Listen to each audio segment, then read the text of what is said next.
Shalom! Today is day 25 of Picking Up the Cross and Walking with Jesus for 40 days and 40 nights.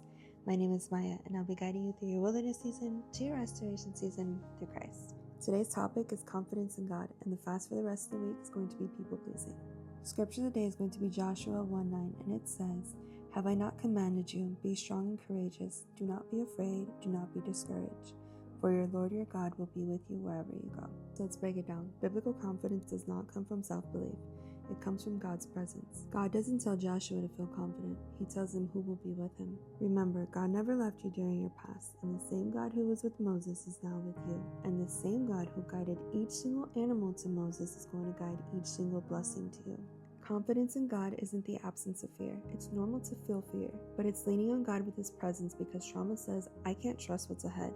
But God is saying, you won't have to do it alone. You don't need to know every step. You just need to know who walks with you. And God's presence is your confidence. I'm going to give a little example. So a few years ago, my son was taken from me illegally. And in the process, I was so angry. I was filled with fear. I was discouraged. And I was letting it out on God. My son was only 3, and he was hidden from me for 3 weeks. Now, during this time, I had to lean only on God. And I felt so lost and betrayed by him that I didn't want to speak to him. I didn't want to go to him, but I had nothing else. My son was the only thing keeping me going. And God gave me this confidence that I'm going to get my son back, and everything that happened is for my benefit.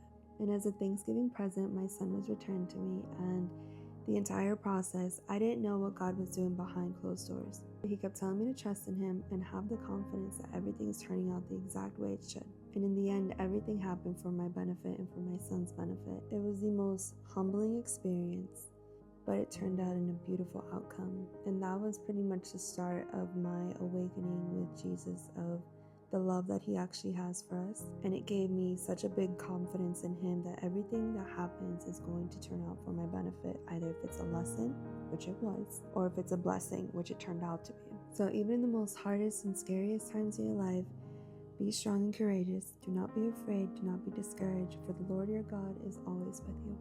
Moving on to journal prompt, where do I lack confidence that God can fill? And today's challenge is do something bold.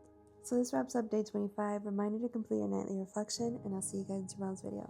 Shalom.